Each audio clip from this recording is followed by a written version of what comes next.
Muchas gracias, Enrique. Buenos días. Me voy a permitir que me levante y que, bueno, haga un poco más dinámica la charla. Antes de comenzar, bueno, pues quería, lógicamente, agradecer al Instituto Universitario de Investigación en Ciencias Policiales de la Universidad de Alcalá de Henares la posibilidad de estar aquí con todos ustedes, todos vosotros, para poder dar o impartir una charla sobre identificación genética, sobre algunos aspectos de la misma. Cuando hablamos de ADN, pues el estudio del ADN podemos enfocarlo bajo distintas ópticas, ¿no? Una óptica podría ser la que hoy en día nos trae aquí, que es el campo forense policial, donde el análisis de ADN pues, nos va a permitir poner en relación a un determinado persona con un lugar donde se ha cometido un delito, ¿vale? Por tanto, la comparación será pues, aquellos indicios biológicos que puedan aparecer en la escena donde se ha cometido un crimen con respecto a una víctima o a un sospechoso. Es decir, la comparación de ADN pues, nos va a permitir ese establecimiento. Pero, evidentemente, el análisis de ADN pues, hay otros campos. Hay un campo médico donde puede realizarse un estudio de ADN pues, para ver si hay determinadas mutaciones que tengan que ver con una enfermedad o con la posibilidad de padecerla en un futuro. Por ejemplo, se puede estudiar genes que tienen que ver con el cáncer de mama, pues, por ejemplo, estudiando el gen de BRCA1, BRCA2. Y también pues, hay otro campo que es el campo histórico, donde el ADN nos permite, digamos, desvelar determinados enigmas históricos que pueda haber. Estoy hablando, por ejemplo, de casos como la familia Romanov, la familia real, donde pues, el estudio de ADN permitió identificar unos restos, una fosa común que apareció y que se suponía que podían ser de ellos, y el estudio de ADN pues, permitió comparar ese ADN encontrado con esos restos óseos con respecto a familiares por línea materna. Se pudo estudiar el ADN mitocondrial, que ahora veremos cuáles son sus características. Entonces, el ADN pues, nos permite este hecho también, ¿no? Estamos hablando, por tanto, que el ADN, en un momento dado, aunque no me gusta utilizar esta expresión, puede llegar a incriminar a alguien, en el sentido de poner en relación con un determinado hecho delictivo, ¿no? Estoy acordándome, por ejemplo, de muchos casos que ha habido últimamente, pues en España y en otros muchos países, donde, pues, por ejemplo, una colilla de un cigarrillo que aparecía en la escena del crimen ha permitido poner en relación a un individuo, pues porque se comparó su ADN, su perfil genético, con el ADN que había en esa colilla de cigarrillo. El mero hecho de contactar, de fumar un cigarrillo, va a dejar células epiteliales que nos va a permitir obtener esos perfiles genéticos, ¿no? Por tanto, tiene esta capacidad de incriminar, pero también tiene la capacidad opuesta. Aquí estamos viendo pues, un proyecto que hay en Estados Unidos que se llama Proyecto Inocencia, donde se encargan de hacer revisiones de delitos especialmente graves, donde están personas pues, cumpliendo una condena. Y se están haciendo revisiones porque en muchos casos en su momento no se hizo ADN, o bien se intentó hacer ADN pero no se obtuvo nada. Estamos hablando que la técnica del ADN pues, comenzó más o menos a principios de los años 90. Y entonces ha habido, lógicamente, una evolución muy importante, no solamente en la instrumentación, sino también en la capacidad analítica, en la sensibilidad. Hace unos años, yo recuerdo cuando comenzamos justamente en el año 90, 91, a trabajar, que necesitábamos una gran cantidad, una mancha de sangre importante para poder obtener de ahí un perfil genético que nos permitiera y nos ayudara. Pero era imposible prácticamente obtener ADN de un cabello o de restos óseos o de muestras que estuviesen muy degradadas. Hoy en día eso ya, digamos, lo hemos solventado. Hay posibilidades. El hecho de que uno pueda simplemente tocar un objeto y obtener ADN de ahí nos está hablando de esa gran sensibilidad. Por tanto, aquí lo que se consigue o lo que se trata de conseguir es analizar esas muestras, esas evidencias que había de esos casos, y en muchos casos se ha observado que no pertenecía ese ADN a esa persona que estaba cumpliendo condena. A fecha prácticamente de hace una semana hay 347 personas que están en la calle, que se han puesto en libertad y eran personas que estaban cumpliendo condena. 20 de las mismas estaban en el corredor de la muerte, o sea, estaban esperando una llamada para ser ejecutadas. Por tanto, estamos viendo esa capacidad de ADN también que nos permite, pues, en un momento dado, pues, exculpar a alguien, ¿no? Bien, cuando hablamos de ADN, pues ya lo hemos estado comentando, orientando. Tenemos que hacer una división clara entre las muestras que vamos a analizar. Y las muestras que vamos a analizar podemos dividirlas en dos tipos fundamentalmente. Un primer tipo sería aquellas muestras que aparecen en el lugar donde se ha cometido un delito. Son muestras que desconocemos su origen, por tanto se le llaman muestras dubitadas. Serían pues aquellas manchas de sangre, de semen, de saliva que puedan aparecer, que desconocemos a quién pertenecen y que por tanto una vez analizadas tenemos que compararlas con alguien.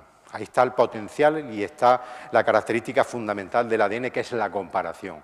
¿Y con qué lo vamos a comparar? Pues lo vamos a comparar con muestras de referencia, es decir, muestras indubitadas, muestras que le vamos a tomar a la víctima y al sospechoso si lo hay, y que como vamos a identificar a esas personas sabemos a quién se la hemos tomado y sabemos que eso pertenece sin lugar a dudas a ellos. Y por tanto podemos establecer, podemos hacer si hay coincidencia o no hay coincidencia. Claro, diréis, bueno, ¿y qué ocurre si no tenemos un sospechoso? ¿Qué ocurre si no tenemos una víctima? Pues hasta hace unos años no podíamos hacer nada. Lo único que se podía hacer era obtener un perfil genético y quedaba ahí. Si en un futuro había un sospechoso o había una víctima, pues podíamos compararlo, pero no podíamos hacer nada. Hoy en día, gracias a las leyes que han permitido la creación de bases de datos genéticas, pues aun cuando no tengamos a sospechosos, no tengamos a víctimas, uno puede obtener el perfil genético obtenido de esas manchas de sangre que aparecen ahí, meterlo en una base de datos y ver si hay alguna coincidencia. ¿Por qué? Pues porque puede que el autor de ese delito cometiese anteriormente otro y esté, digamos, su ADN incluido en esas bases de datos. Por tanto, tenemos herramientas adicionales que han ido posibilitando la lucha contra el crimen. Bien, ¿y qué proceso sigue, qué proceso de estudio siguen estas muestras biológicas que vamos a analizar? Pues siguen un proceso de estudio que podemos dividir fundamentalmente en estas cuatro fases. Una fase inicial, la fase 1, en la cual se hace un estudio de la escena del crimen, donde pues, se hace, pues, lógicamente, la preservación adecuada, la fijación de los indicios, la toma de muestras, y luego pasaríamos a la fase de 2, donde vamos a preservar esas muestras y las vamos a enviar para su análisis. Lógicamente, esta fase pues tenemos que hacerla, igual que la primera, de una manera muy adecuada. ¿Por qué? Pues porque lo que se trata es que las muestras lleguen al laboratorio igual como se encontraron. No podemos permitirnos el lujo de contaminar las muestras, no podemos permitirnos el lujo de degradarlas más de lo que pudieran en un momento dado estar, y por tanto se ha de hacer de una manera adecuada. Luego pasaríamos a la fase 3, la fase de análisis en el laboratorio, donde vamos a analizar aquello que nos soliciten. No siempre tenemos que analizar ADN. A lo mejor lo que interesa es determinar si una determinada mancha que tiene un aspecto rojizo, pues es sangre o no sangre, porque no tenemos por qué hacer el ADN. A lo mejor suponemos que es sangre, resulta que es una mancha de óxido, una mancha de otro tipo, y resulta que, bueno, pues eso es lo que interesaba en ese momento. Normalmente lo que se pide es un análisis completo, un análisis de ADN para ver si hay ahí indicios o hay material que nos pudiera en un momento dado dar información. Las sensibilidades de las técnicas que estamos hablando y de la instrumentación son muy poderosas y, por tanto, es muy interesante también pues, que todo este proceso se haga de una manera conveniente. Luego, finalmente, la fase 4, la fase en la cual nosotros vamos a hacer un informe con los resultados obtenidos, con las conclusiones obtenidas y con una valoración estadística en caso de que haya coincidencia entre una muestra de referencia, entre la muestra de la víctima o el sospechoso, y una determinada evidencia en la escena del crimen. Tenemos que dar no solamente una valoración cualitativa, sino también una valoración cuantitativa. Cómo de frecuente es que el ADN que procede de una determinada mancha de sangre proceda de un sospechoso frente a que pudiese venir de otra persona de la población que tuviese unas características genéticas parecidas. Por tanto, necesitamos tener un gran potencial de análisis, necesitamos buscar muchos fragmentos, muchas zonas de ADN para que el poder de discriminación se eleve muchísimo y, digamos, no tengamos en principio dudas sobre que realmente esto pueda venir de esa persona. Por tanto, yo siempre digo que estas cuatro fases forman los cuatro eslabones de una misma cadena. Todo se ha de hacer de una manera coordinada, de una manera adecuada, porque si alguno de estos eslabones se rompe, ¿qué va a ocurrir con la cadena? Pues que se va a romper. De nada sirve que tengamos grandes equipamientos en el laboratorio, que tengamos ese potencial de análisis si resulta que pues no sabemos explicar las conclusiones adecuadamente, fase 4, o no se ha preservado las muestras bien y han llegado muy degradadas y imposibilita su análisis. Por tanto, todo forma parte de una misma cadena y todo se ha de hacer de manera adecuada. Hablamos de ADN. ¿Cuáles son sus características? Pues son varias, podemos destacar algunas de ellas. Una de ellas es la gran estabilidad que tiene la molécula de ADN, tan estable que permite su análisis en muestras muy antiguas. Y esto ha sido gracias también a esa gran sensibilidad que hemos tenido en las técnicas. Hoy en día, y hace relativamente poco tiempo, se ha podido obtener ADN del hombre de Neandertal. Estamos hablando de miles y miles de años. Cierto es que las muestras estaban bien preservadas, y si se preservan más o menos adecuadamente con temperaturas o muy extremas en cuanto a calor o muy extremas en cuanto al frío, el ADN se puede preservar y se puede analizar. Otras características es que permite obtener millones de copias de esos fragmentos con algunas técnicas de biología molecular, como la reacción en cadena de la polimerasa, que es una de las técnicas que más se utilizan hoy en día en los laboratorios. Esta técnica, esta reacción en cadena de la polimerasa, lo que va a permitir es hacer in vitro algo que de manera habitual tenemos nosotros en nuestro organismo, que es que se nos replica el ADN, que se nos multiplica nuestro ADN. Pues eso lo hacemos en un tubo y hacemos millones de copias de aquellos fragmentos que sean de nuestro interés. No analizamos todo el genoma humano, no analizamos ni siquiera genes que tienen que ver pues, con algunas características más sensibles de una persona. Analizamos zonas del ADN que no tienen que ver con esos genes y que sabemos que ahí se acumula la variabilidad, que se acumula el polimorfismo, que es lo que nos permite diferenciarnos. Más características. El ADN es idéntico en todas las células, por lo que cualquier muestra biológica de un mismo individuo contiene el mismo ADN. A veces se tiende a pensar que si aparece una mancha de sangre en el lugar donde se ha cometido un crimen, que tenemos que tomarle sangre al sospechoso, y no es necesario. Podemos tomarle una muestra de mucosa oral, de células epiteliales bucales, lo que se llama muchas veces una toma de muestras de saliva, aun cuando la saliva realmente no nos interesa, nos interesan las células. Por tanto, cualquier muestra que podamos tomar en un individuo, un cabello, pues serviría para obtener de ahí el perfil genético y hacer la comparación. Más características. La mitad de la información genética que tenemos nosotros viene de nuestros progenitores. La mitad de nuestro ADN viene de nuestra madre biológica y la otra mitad de nuestro padre biológico. Este hecho es el que nos basamos para los estudios de investigación biológica de la paternidad, donde si hay un niño que está reclamando la paternidad, podemos estudiar su ADN y ver si realmente su ADN proviene de ese individuo o no es compatible. Y finalmente, pues el ADN posee, como estamos comentando, un grado elevado de variabilidad. Hay zonas, es cierto que el ADN, si nosotros lo estudiamos, en un porcentaje mayoritario es idéntico, pero hay pues apenas un 0,1% de esos 6.000 millones de unidades que contiene el ADN, pues que es diferente. Esas zonas son las que nos interesan a nosotros. Por eso no nos interesa estudiar genes, porque los genes son prácticamente idénticos entre nosotros, no nos permiten diferenciarnos. Buscamos zonas concretas que ya sabemos dónde están para buscar esa información que nos distinga, que nos individualice, que nos separe del resto de los individuos que conforman una determinada población.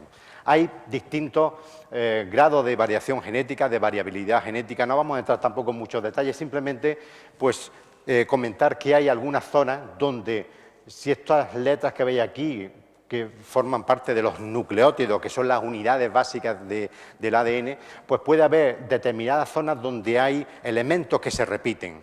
Hay individuos que tienen pues 4 elementos de este tipo que veis aquí, de 3 nucleótidos que se repiten, pues hay personas que tienen distinto número de polimorfismo, distinto número de ese triplete que se va observando y que por tanto se diferencian en cuanto a que en una determinada zona que estudiamos hay individuos que tienen más cantidad de estas repeticiones y otros individuos que tienen menos cantidad de estas repeticiones. Y luego también tenemos algunas variaciones en la secuencia, es decir, en determinados puntos un nucleótido, que es la unidad básica del ADN, puede que cambie entre nosotros. Hay individuos que tienen en una determinada posición pues, un nucleótido de un tipo y si buscamos a otro individuo, pues no va a tener ese nucleótido, tiene otro distinto.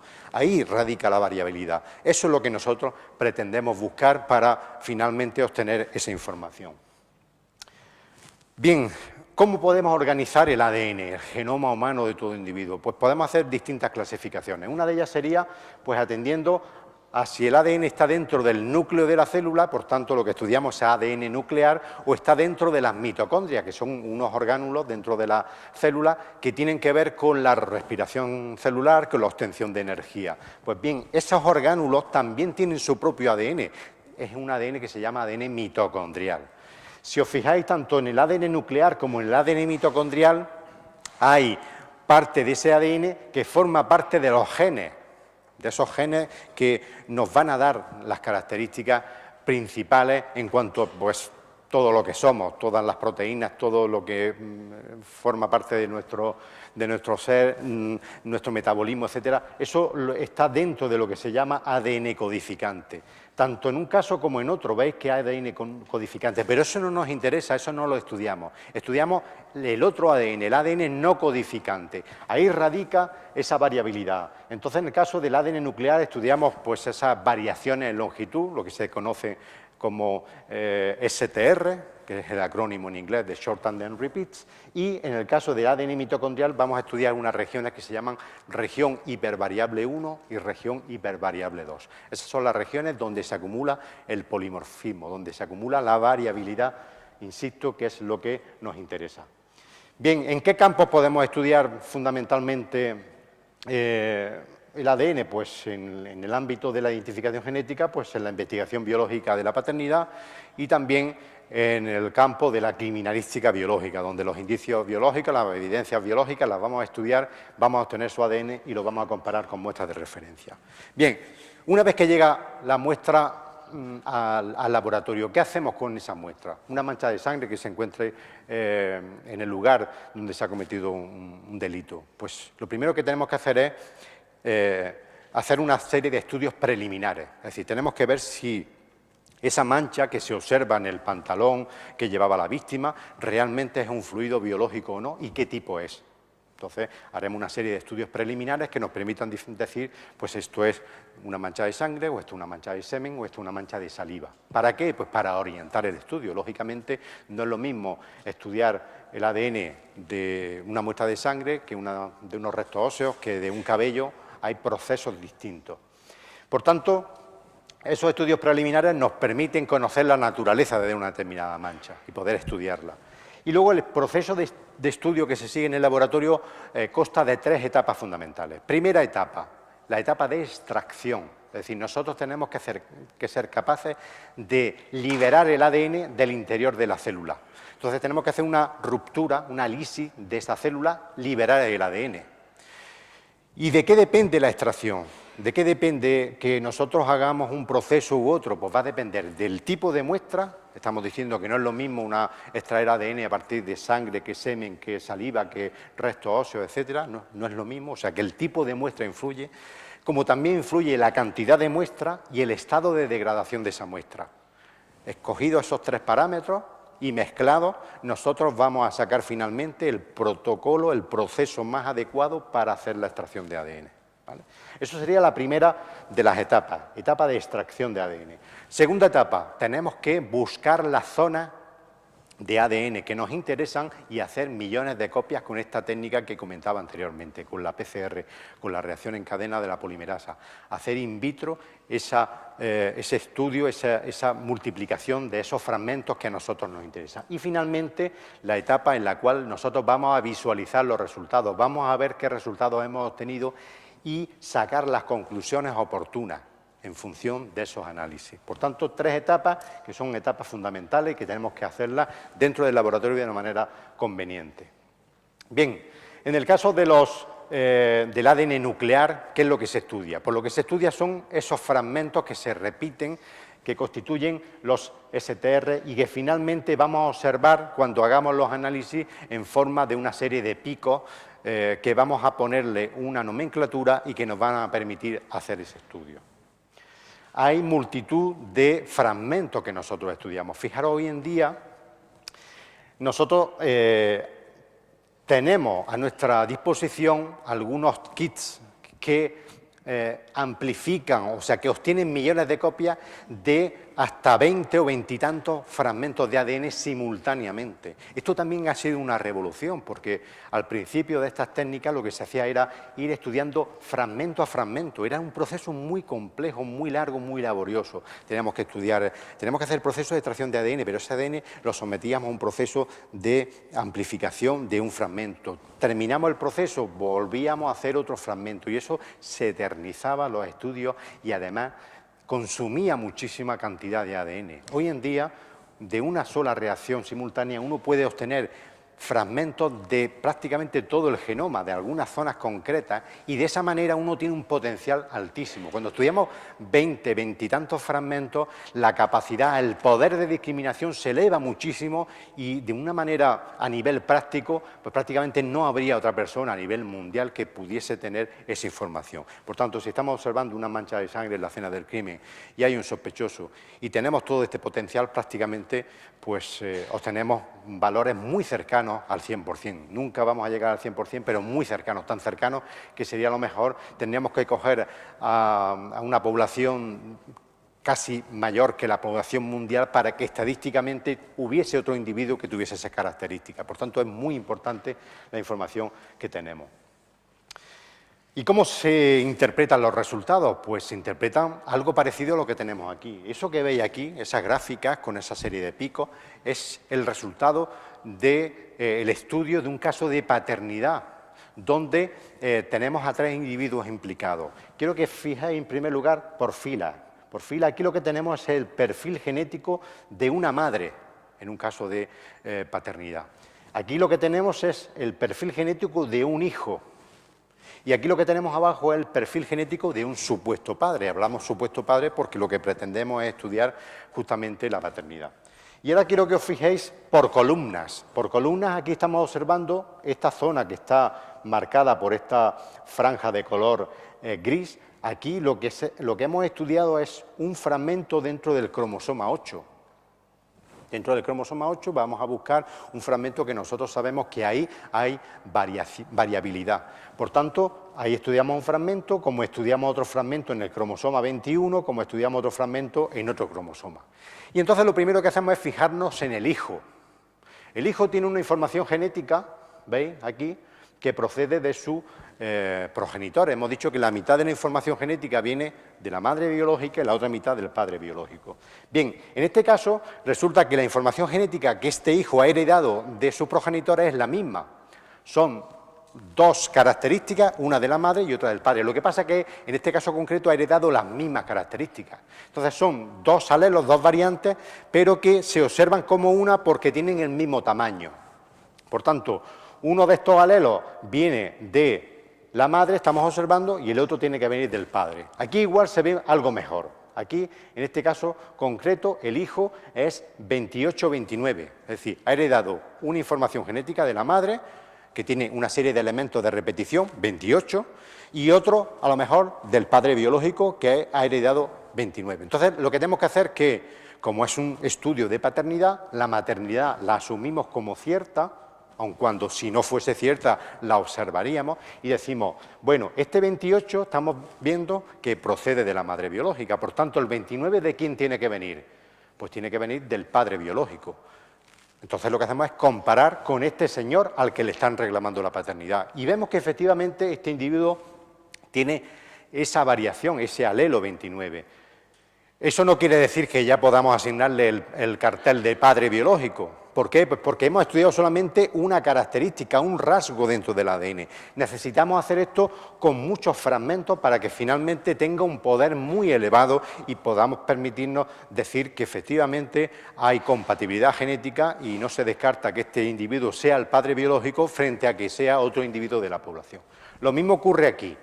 Este fragmento tenemos 15, 16, el 15 estamos viendo que viene de la madre, por tanto el 16 ha tenido que venir del padre y aquí vemos compatibilidad. ¿Otros casos qué ocurre? Pues que lo que observamos es que el individuo no tiene ese alelo 16, tiene otro tipo de alelos distintos. Cuando eso ocurre al menos 2 veces, podemos decir que descartamos la paternidad. Es decir, ese individuo no es el padre biológico de ese menor. Y eso es verdad que ahí no tenemos que hacer ningún tipo de probabilidad. Ahí descartamos al 100%. No hay compatibilidad genética, por tanto, podemos descartar a ese individuo como padre biológico. Casos de criminalística, cómo observamos o cómo interpretamos un caso donde tengamos una evidencia biológica, tengamos muestras de referencia. Pues algo parecido a lo que tenemos aquí. Esto es un caso real de una agresión sexual, donde tenemos a la víctima, su perfil genético aquí arriba. Aquí abajo, en medio, tenemos el perfil genético del sospechoso de haber cometido esa agresión sexual. Y abajo tenemos el semen encontrado en la víctima.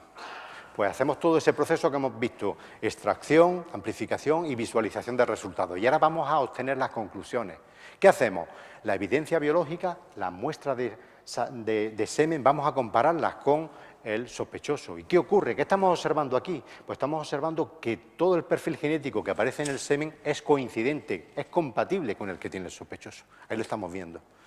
Si no fuese compatible, descartaríamos que ese semen proceda de ese sospechoso. Como es compatible, tenemos que evaluarlo estadísticamente, tenemos que dar un valor. ¿Cómo de probable es este hecho? Que el semen proceda del sospechoso frente a que venga de otro individuo. Pues cuanto más información genética hayamos estudiado, más probabilidad será y tendremos para garantizarnos que efectivamente eso es así. Ojo, nunca jamás nosotros podemos decir que este individuo ha cometido la agresión sexual. Eso lo tiene que decir evidentemente un juez. Porque hay cuestiones, el ADN simplemente puede poner en relación, pero hay cuestiones importantes que tienen que ver, por ejemplo, con el consentimiento o no consentimiento. Eso se tiene que dilucidar en un juicio. Nosotros aportamos una información genética. Como se aporta, pues otra información importante que puede ser, pues, temas de testigos, etcétera, etcétera. Todo eso se conjuga y son elementos que se ponen a la hora de establecerse un juicio y finalmente, evidentemente, se va a dictar una sentencia. Esto puede aportar o puede no aportar. Si realmente resulta que se demuestra que hay consentimiento, ¿qué más da que aparezca semen de ese sospechoso si realmente se demostró que había consentimiento? Pues no hay esa agresión sexual. Por tanto, el ADN dice lo que dice, ¿vale? Y es importante establecer siempre estas cuestiones, ¿no? En cuanto al ADN mitocondrial, hemos visto el ADN nuclear, sus características, ¿cómo lo estudiamos? Pues el ADN mitocondrial también es importante para muchos casos que ahora veremos, ¿no? Tiene el ADN mitocondrial, pues como hemos dicho, es el ADN que está dentro de las mitocondrias, de esos orgánulos de la célula, y tiene algunas características particulares. Una característica es la herencia de tipo materna. Las madres van a transmitir a sus hijos el ADN mitocondrial. El padre no transmite su ADN mitocondrial, solamente las madres. Otra característica es que el ADN mitocondrial se va a heredar en bloque, es decir, hemos visto que el ADN de un niño, su información genética, ¿cuál era? La mitad de la madre y la mitad del padre. Y en el caso del ADN mitocondrial, todo el ADN que tiene el hijo es idéntico al que tiene la madre, todo de manera intacta, íntegra, ¿vale? Y finalmente, que hay un gran número de copias. En una célula hay una copia de ADN nuclear, pero tenemos miles de copias de ADN mitocondrial. Estas características son muy importantes porque las vamos a utilizar para determinados casos donde sea interesante hacer el estudio de ADN mitocondrial. Por ejemplo, en casos donde haya un establecimiento de una línea materna. Yo os ponía el caso de la familia Romanov. Bien, con el ADN nuclear hubiese sido imposible identificarlos. ¿Por qué? Pues porque han pasado muchas generaciones y no hay descendientes. Puede haber descendientes por línea, pero el ADN se va dispersando conforme van pasando generaciones. El ADN mitocondrial, como se hereda de manera intacta de generación en generación, se pudo hacer esa identificación gracias al análisis de ADN mitocondrial. ¿Por qué? Pues porque se obtuvo el ADN de esos restos óseos y se comparó con un individuo que tenía línea materna con estos individuos. ¿Quién era? Pues se obtuvo ADN del duque de Edimburgo, del actual esposo de la reina Isabel II de Inglaterra. Pues ese ADN se pudo comparar y se vio que efectivamente coincidía. Aparte de los estudios antropológicos, odontológicos que se hicieran, el ADN también aportó ese granito de arena para hacer la identificación. Más cuestiones que pueden ser interesantes. Cuando el ADN está muy degradado, cuando el ADN está muy fragmentado porque ha pasado muchos años o bien ha estado sometido a procesos de degradación importantes, como por ejemplo la humedad, la temperatura, el pH. Cuando eso ocurre, el ADN se fragmenta, se rompe, y se puede romper por aquellas zonas que luego pretendemos nosotros estudiar. ¿Y qué puede ocurrir? Pues puede ocurrir que en muchos casos no obtengamos información, obtengamos una información parcial. Pues bien, el ADN mitocondrial, el hecho de que haya miles de copias por célula, puede hacer que sean más resistentes a esa degradación. Puede que haya algunas copias de esas miles que estén intactas y podamos utilizarlas para estudiarlas. Por eso el ADN es importante en estas características. Y luego también en casos donde o no se haya obtenido ADN nuclear o haya poca información. Estoy refiriéndome, por ejemplo, si nosotros aparece un cabello en la escena donde se ha cometido un delito, si ese cabello tiene bulbo, es decir, un pelo que ha sido arrancado, podemos estudiar ADN nuclear, podemos obtener un perfil genético. Pero si es un cabello que está en fase final de su ciclo de vida, ha caído y ya no tiene ese bulbo, ya no intentemos hacer ADN nuclear porque no vamos a obtener información. Eso va directamente para ADN mitocondrial. O sea, hay determinadas muestras donde es imposible hacer ADN nuclear y tenemos que recurrir al ADN mitocondrial. Características que tiene, por destacar algunas. Hemos comentado que el ADN pues es un ADN que está dentro de la célula, el ADN nuclear, es lineal, tiene 3.000 millones de pares de bases o 6.000 millones de nucleótidos, si lo vemos allí, y está integrado en una serie de parejas de cromosomas. Hay 23 parejas de cromosomas. Y la herencia es de ambos progenitores, la mitad de la información genética de la madre y la otra mitad del padre. ¿Cuáles son las características del mitocondrial? Pues que es un ADN circular, una cadena circular, que recuerda realmente más el ADN de una bacteria. Realmente hay teorías que dicen que ese ADN mitocondrial vendría de una simbiosis en el proceso de evolución, donde una bacteria se integraría con una célula protoeucariota y se produjo pues, una simbiosis, una relación mutua, ¿no? Porque tiene unas características que recuerdan más al ADN bacteriano. Es mucho más pequeño, solamente tiene 16.569 nucleótidos y fijaros que puede haber del orden de 100 a 10.000 copias por célula. ¿Por qué? Pues porque en una célula puede haber de 10 a 100 mitocondrias, dependiendo del tejido. Por ejemplo, un tejido muscular que tiene una demanda de oxígeno muy importante necesita muchas mitocondrias porque son las que generan energía, ¿no? Y luego, aparte de que haya 10 o 100 mitocondrias por célula, puede haber de 10 a 100 copias de ADN mitocondrial por mitocondria, con lo cual tenemos del orden de 100 a 10.000 copias. Esto es muy importante para muestras muy degradadas porque nos permite estudiarlo. Y luego tiene también la herencia que hemos comentado, herencia materna. Aquí podemos ver un ejemplo que puede clarificar un poco más esto. Aquí estamos viendo un árbol genealógico donde está representado una mujer en forma de círculo y un hombre en forma de cuadrado. Bien, si esta pareja tiene descendientes, serían estos tres de aquí, 2 varones y una mujer, estos 3 descendientes tienen el mismo ADN mitocondrial entre ellos, es decir, los hermanos tienen el mismo ADN mitocondrial. Si este individuo, varón, tiene descendencia, ahí se frena el ADN mitocondrial por esa línea. Estáis viendo que ya el ADN mitocondrial de estos hijos o de sus hijos son de la mujer. En cambio, si esta mujer tiene descendencia, sus hijos biológicos serán idénticos entre sí, sean hombres o mujeres, idénticos a quién, al de su madre, ¿verdad? Idénticos a quién, al de sus tíos maternos, e idénticos al de su abuela materna. ¿Vale? O sea, estamos viendo cómo hay una línea materna que digamos, tiene el mismo ADN mitocondrial y que podemos estudiarlo para este tipo de casos. El ADN mitocondrial tiene algunas características, no vamos a entrar mucho en detalle, simplemente mencionar que todo el ADN mitocondrial, toda esta cadena circular, pues está formando parte prácticamente de genes. No nos interesa, hemos dicho, los genes. Entonces, hay una zona aquí, que es esta de color blanco, donde hay esas regiones variables, esas regiones hipervariables, por eso se llaman HV1 y HV2, de región hipervariable 1 y región hipervariable 2. Esas zonas son realmente donde se acumula la variabilidad, ahí donde está o donde radica la diferencia entre nosotros a nivel de ADN mitocondrial. Pues eso es lo que nos interesa estudiar. Esas zonas que realmente están formadas por unos 1.000 nucleótidos aproximadamente, es lo que vamos a estudiar y es la conclusión que vamos a sacar. ¿Cómo hacemos el estudio de ADN mitocondrial? Pues siempre lo que hacemos es, después de hacer todo ese proceso que hemos estado comentando de extracción de ADN, de amplificación, de visualización de los resultados, una vez que hayamos obtenido los resultados, y ahora veremos cómo se observan, lo que tenemos que hacer siempre es que el ADN mitocondrial que obtengamos de una determinada muestra, la que sea, tenemos que compararla con una muestra de referencia, con un patrón, por así decirlo. ¿Y cuál es ese patrón? Pues ese patrón, digamos, consenso a nivel científico, se dedujo que fuese la primera secuencia de ADN mitocondrial que se obtuvo. Y esa primera secuencia pues, se obtuvo en el año 81 por un grupo de la Universidad de Cambridge. donde el artículo científico estaba firmado por un autor, Stan Anderson. Pues bien, a partir de ese momento, la secuencia, esa primera secuencia que se obtuvo, se le llama secuencia de referencia o secuencia de Anderson.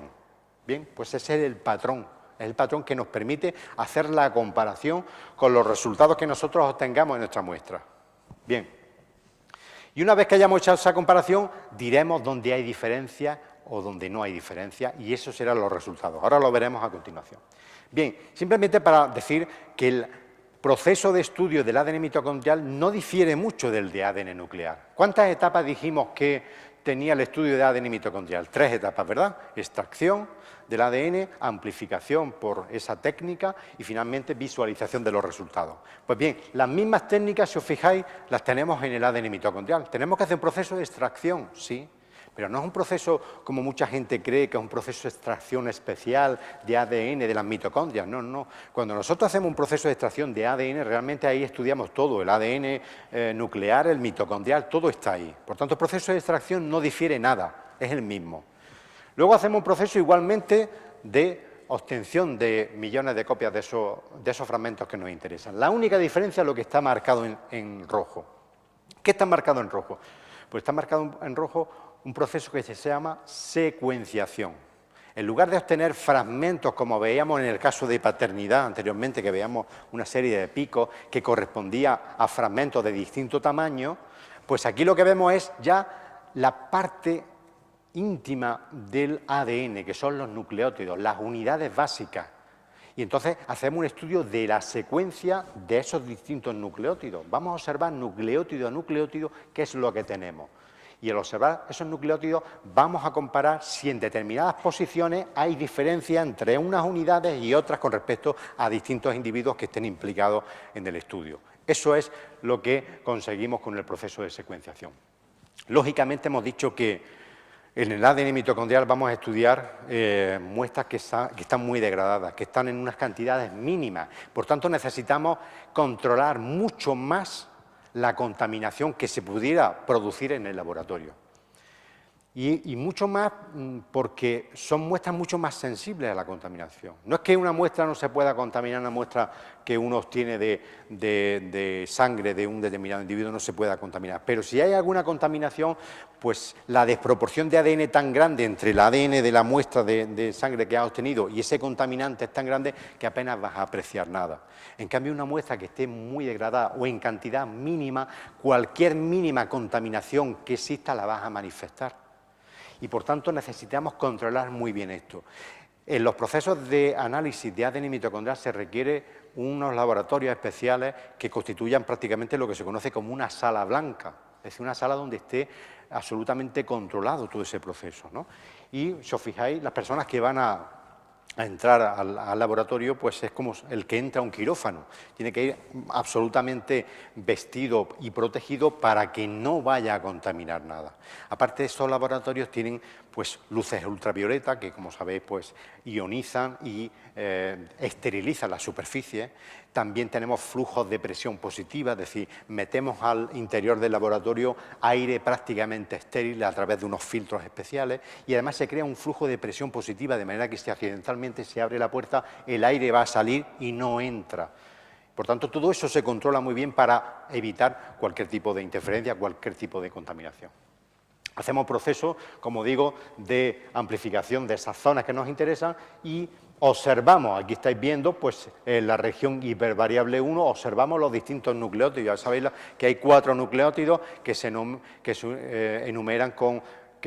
nombran con 4 letras, adenina, timina, citosina, guanina. Pues son los 4 elementos que vamos a ir combinando. Aquí estáis viendo esas 4 letras que se disponen de manera concreta dentro del ADN mitocondrial. Nosotros vamos a ir observando uno a uno de esos nucleótidos, de esa zona que está marcada en amarillo, y vamos a ver qué está ocurriendo ahí. Y vamos a comparar si la información que aparece ahí es distinta de la que puede aparecer en otra persona o de pronto es coincidente, tanto en HV1 como en HV2. Aquí estáis viendo cómo se observan los resultados, ¿veis? Aquí estamos observando cómo hay una serie de picos de distinto color, cada uno de ellos pues es una letra, cada uno de ellos es un nucleótido. Pues eso es lo que estudiamos, nucleótido a nucleótido, vemos cuándo hay diferencia. Bien, pues, ¿cómo se puede visualizar esa diferencia? Pues fijaros, Esta que vemos aquí, la primera de esa fila con letras, corresponde a la secuencia patrón, a la secuencia de Anderson, a la secuencia de referencia. Y esto que vemos aquí son pues dos muestras que nosotros queremos comparar. ¿Qué está ocurriendo con estas dos muestras? Pues resulta que, si os fijáis, en todo prácticamente las letras son iguales, ¿verdad? La secuencia es igual. ¿Qué ocurre en este punto en concreto? Pues que hay un cambio. En una determinada posición, que nosotros tenemos un código numérico, pues resulta que aquí en estos individuos aparece una citosina, es decir, un nucleótido que tiene estas características. ¿Qué nucleótido en esa posición hay en la secuencia de referencia? Una timina, una T, es distinto. ¿Y aquí qué ocurre? Pues lo mismo, aquí tenemos una A y aquí tenemos una G. Pues nuestro resultado, el resultado de ADN mitocondrial, está compuesto por unos números que aluden a la posición del nucleótido y por unas letras que aluden ¿a qué? Al cambio que yo he observado en mi muestra y que es distinto a la secuencia de referencia. ¿Vale? Aquí estáis viendo, por ejemplo, el resultado de una serie de muestras por filas que hemos estudiado. Y si observáis, lo que está son siempre números y letras. ¿Veis?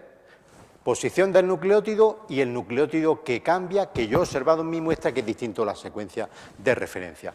Y eso es lo que yo voy a observar y eso es lo que voy a comparar. Cuando yo resulta que en dos muestras no tengo diferencia a nivel de ADN mitocondrial, entre dos muestras, yo puedo decir que no descarto que esas dos muestras procedan de la misma línea materna, si es un caso de comparación, o si es un caso de un pelo sin bulbo encontrado en la escena del crimen y lo comparo con el sospechoso, yo no puedo descartar que ese pelo proceda de ese sospechoso y tengo que evaluar estadísticamente eso porque hay coincidencia a nivel de ADN mitocondrial. Cosa distinta es que haya dos o más diferencias. Si hay dos o más diferencias, como ocurre por ejemplo en esta muestra y en esta otra, ahí podemos observar que hay más de dos diferencias, más de dos cambios, yo puedo descartar absolutamente, con absoluta seguridad, que entre estas dos muestras haya relación por línea materna o que una de estas muestras proceda de ese otro individuo. Por tanto, ese es el resultado de ADN mitocondrial y así es como se compara. Cuando tenemos, por tanto, dos o más nucleótidos diferentes, podemos excluir. Cuando no tenemos ningún nucleótido diferente, no podemos excluir y podíamos valorar estadísticamente ese hecho, incluso en algunas ocasiones puede que solamente haya un resultado diferente, un nucleótido de diferencia y tenemos que evaluar qué tipo de nucleótido porque sabemos que no todos esos polimorfismos, esos cambios tienen la misma frecuencia. Tenemos que hacer un estudio un poco más preciso.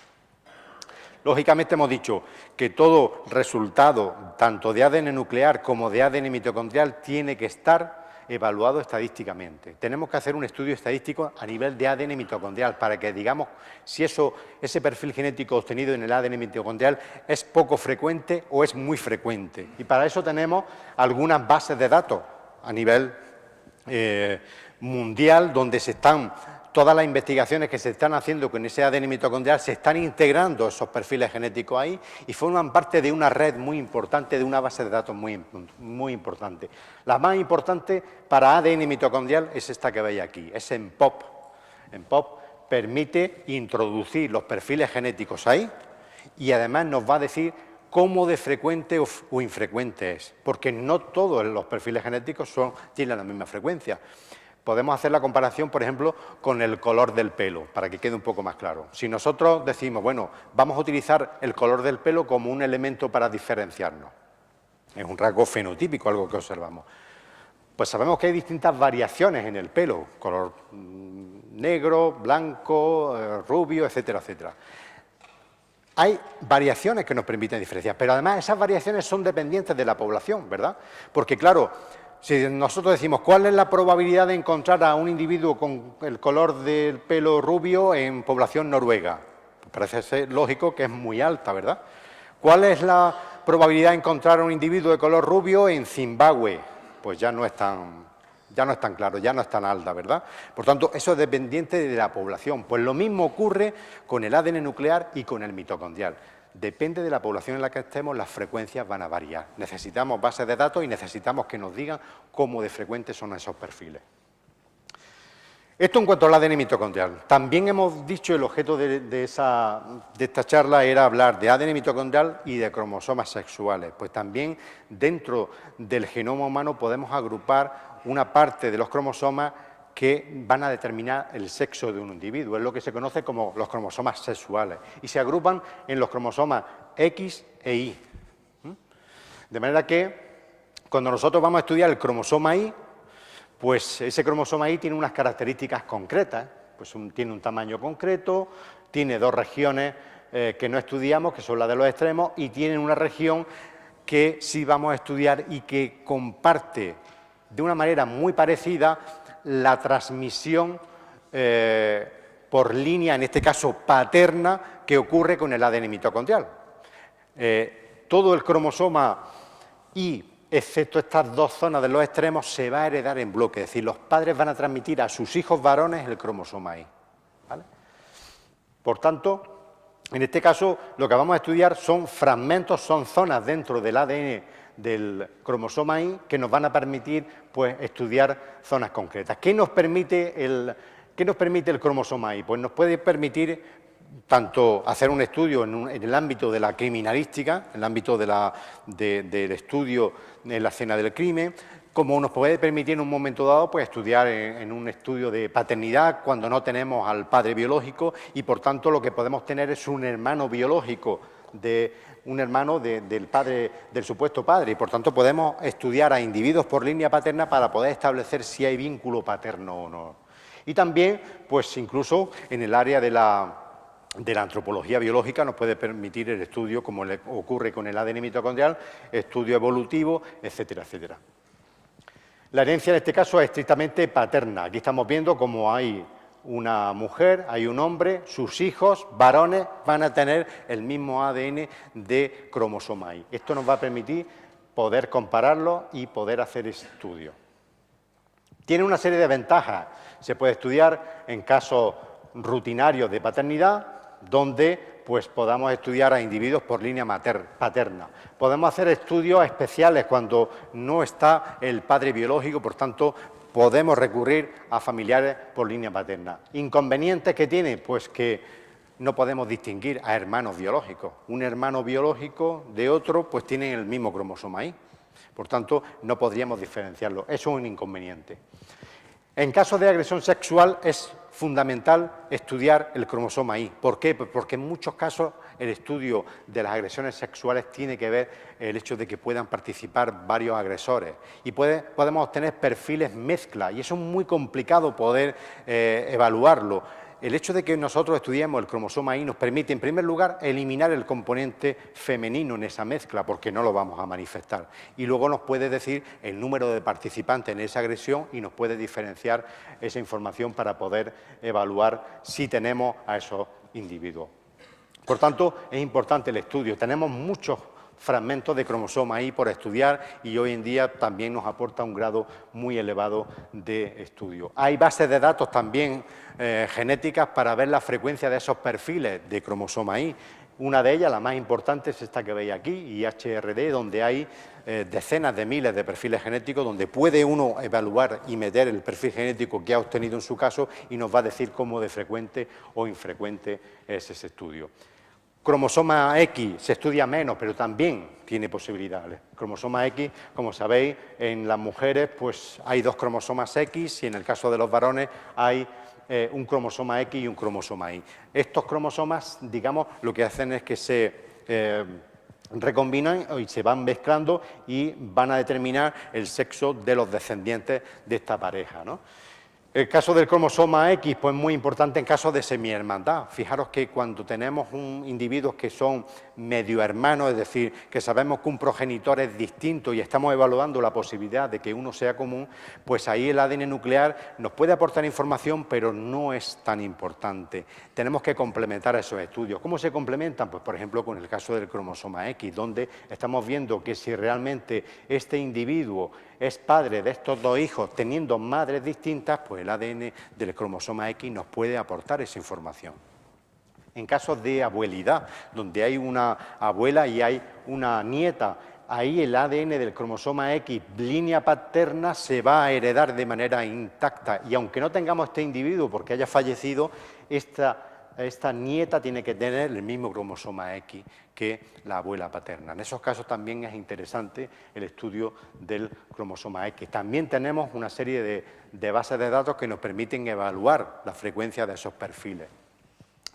Para terminar, quiero comentaros algunas cuestiones que tienen que ver con los últimos estudios que se están realizando, ¿no?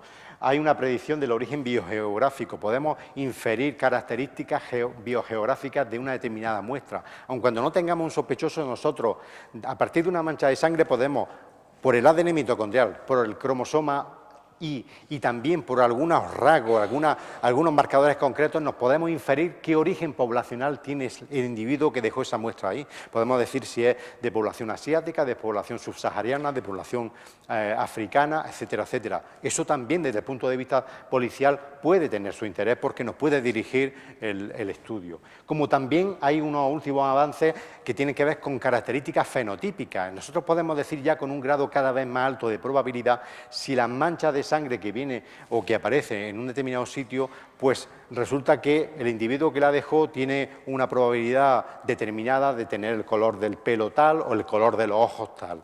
Eso también nos está aportando información y también es interesante, ¿no? Finalmente, para acabar, quiero mencionar ya muy brevemente que todo esto es muy importante. Estamos viendo que los análisis genéticos son importantes, pueden aportar mucho, pero tenemos una gran responsabilidad.